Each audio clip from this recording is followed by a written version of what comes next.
notre roi et de passer un moment dans sa présence. Le plus de temps que nous passons dans la présence du roi, mieux nous allons apprendre à le connaître.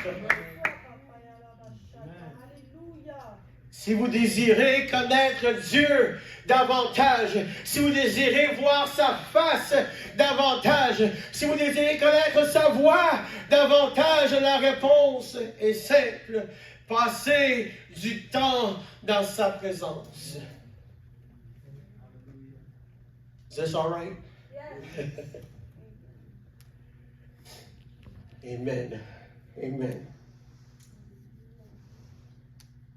Dans sa présence, nous avons la compréhension. Dans sa présence, nous trouvons la sagesse. Dans sa présence, nous trouvons la vérité.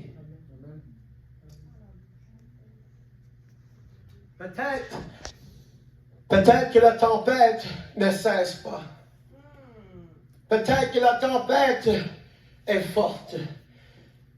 Mais Jésus est dans le bateau. Jésus est présent.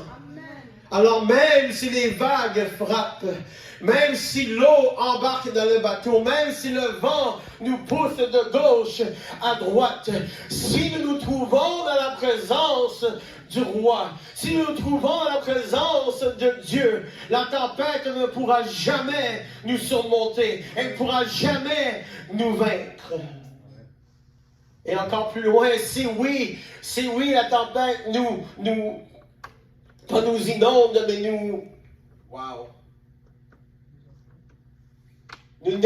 noie. Si la tempête nous noie, Paul dit que de mourir est un gain.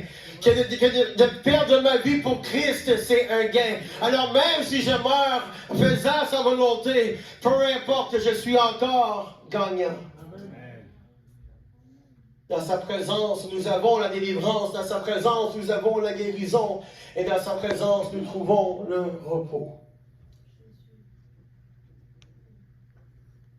Moïse, le pasteur des Israélites, avait compris ceci. Moïse avait compris l'importance de la présence de l'Éternel. Moïse avait compris l'importance d'avoir Dieu parmi eux.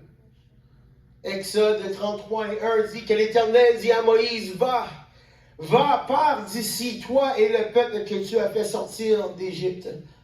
Monte vers le pays que j'ai juré de donner à Abraham, à Isaac et à Jacob, en disant, je leur donnerai à ta postérité. J'enverrai devant toi un ange et je chasserai les Cananéens, les Amoréens, les Héthiens, les Périsiens, les Éviens et les Jébusiens. Monte vers ce pays où coule le lait et le miel, mais je ne monterai point au milieu de toi, de peur que je ne te consume en chemin, car tu es un peuple au cou raide ou roide. Moïse va vers la terre promise. Moïse, finalement, cette promesse que j'ai promise à Abraham, voilà 400 ans, s'apprête à être accomplie. Moïse, ce pays qui coule du lait et du miel, va le saisir, va le capturer, va saisir ta promesse, va saisir cette prophétie. Et Moïse, j'enverrai mon ange devant toi. J'enverrai mon ange devant toi pour aller anéantir tes ennemis. Et Moïse dit, temps mort. Dieu, je veux la promesse. Dieu, je veux le lait et le miel. Dieu, je veux les miracles et je veux les merveilles. Mais temps mort, je ne veux pas tes anges. Je ne veux pas tes serviteurs. Dieu, si je vais aller vers la promesse, si je vais aller vers le pays, j'y vais seulement si ta présence va avec moi.